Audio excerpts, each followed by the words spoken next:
Welcome back to Your Real Estate Voice with Barb Schlinker, the weekly radio show that informs and educates you on how to buy or sell real estate. And it does it with Barb Schlinker, the owner of Your Home Sold Guaranteed Realty. Now, Barb, with higher rates and fewer buyers that can afford a home, I would think that there are quite a few home sellers who have homes that are not selling. So, what are the reasons they're not selling and what can they do about it? Well, Richard, pending home sales are actually down by quite a bit, depending on where you're at. And the thing that's so weird about this market is it's hard to rely on similar recent sales to substantiate the value. It's just not working. You put it on at that price and it just sits there, crickets. And I'm like, that doesn't make sense. So it really is important that you price the home, what I call very realistically, when you go on the market, and make sure you get the three P's correct: preparation, pricing, and promotion. And so interest rates definitely have an impact on it.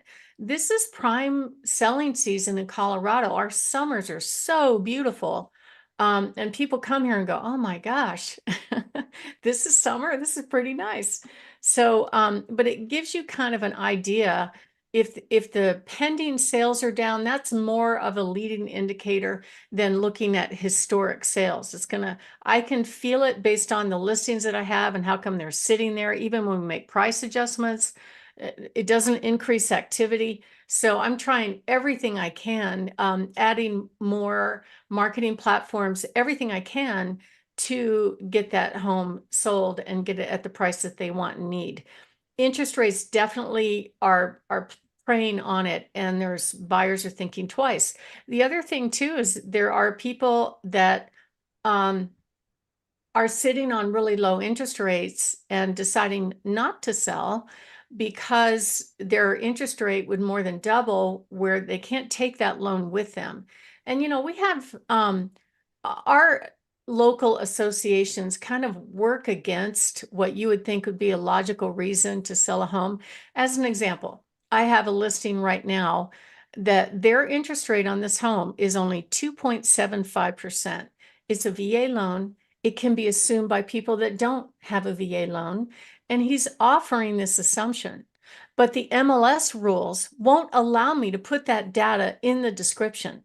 So I have to use separate, unique platforms to get the word out. And I have to rely on agents to read the showing agent remarks, which I can't get them to read the showing instructions, let alone the showing agent remarks when they're showing my listings. I have to put up placards. I have to do everything I can to get attention and get the word out. Now, I don't know why they restrict that information. If you do the math on a mortgage that's 500,000 or 600,000 that has a low rate like that, it actually saves the buyer over the life of the loan more than $500,000. That's a gift to the buyer. Yet I've got organizations that I have to be a member of working against that. So that's another problem, is that that's a really good benefit of buying that beautiful home, but I can't put it out there and I have to find alternate resources to make it happen. So what we're seeing as a result, if we can't put the word out, we're seeing a drop in demand from buyers. Some of it has to do with affordability. Some of it just has to do with lack of information.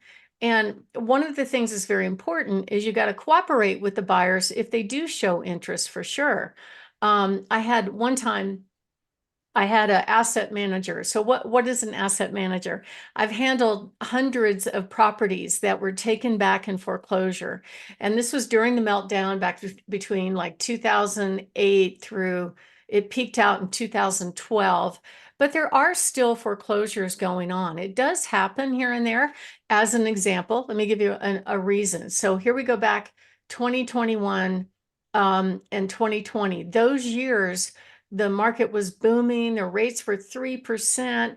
Buyers had to make offers way above asking price, even have some cash money as down payment. But there were some veteran buyers that could get 100% financing, right? So they bought these homes full market value, more than market value, 100% financing.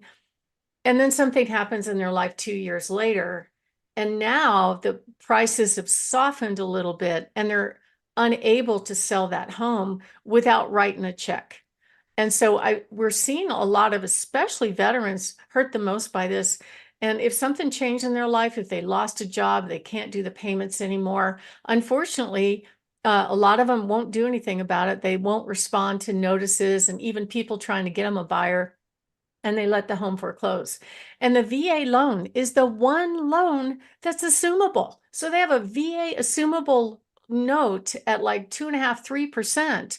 They could even have them assume it and actually have that buyer make up the difference in whatever was back payments and make it work. So I've worked with these, they're basically corporate sellers. They're either asset management companies. I worked with the Secretary of Veterans Affairs. I've sold over 200 of their homes.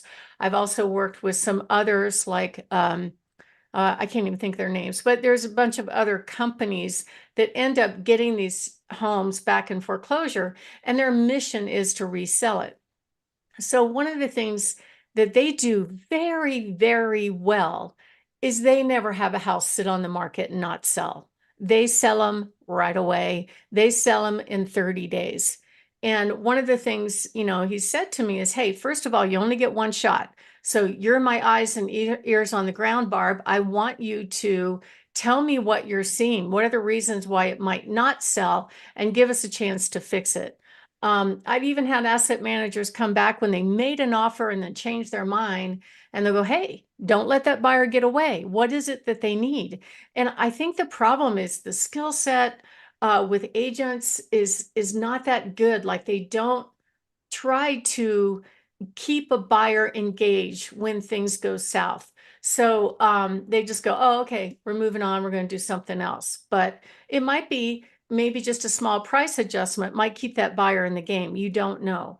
And so here's the problem right now. Sellers are competing for the very few buyers out there that can afford a home. In the Metro Denver area, you have to make as a household income over 113,000. In the Pikes Peak region, 93,000. The rent right now is really expensive, 2,300 a month, something like that. It's actually cheaper right now to rent than it is to buy a home. So it's hard to convince buyers, hey, this is really a long-term good investment. I think it is a long-term good investment. I think overall the prices over time are going to go up. But if the house is not selling, it's very simple.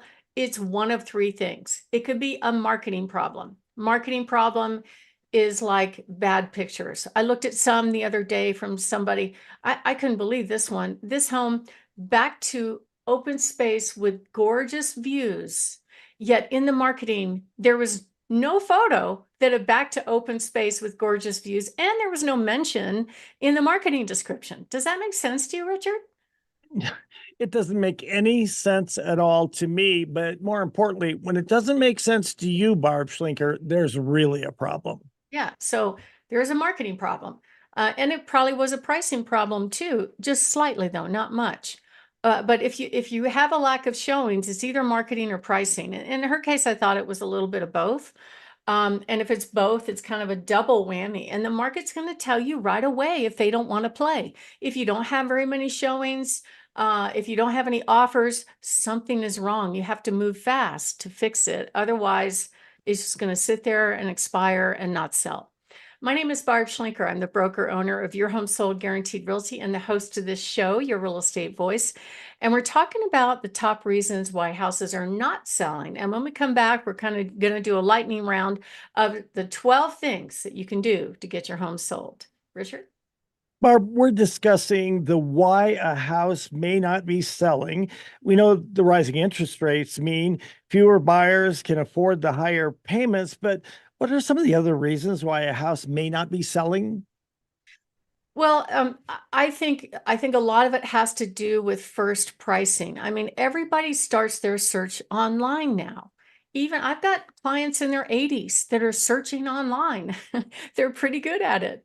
It's amazing. So you have to get the whole package right correctly right out of the gate. or the market's going to tell you if you missed it. And that's part of what we do with our clients. So if you are thinking of making a move, we can help you in any kind of market. We have just on our little website over 27,915 buyers in waiting looking for homes. And I can share with you up to 700 buyers that would be a high match for your home. So if you are thinking of moving, give us a call, 719-301-3900, or go to barbhasthebuyers.com.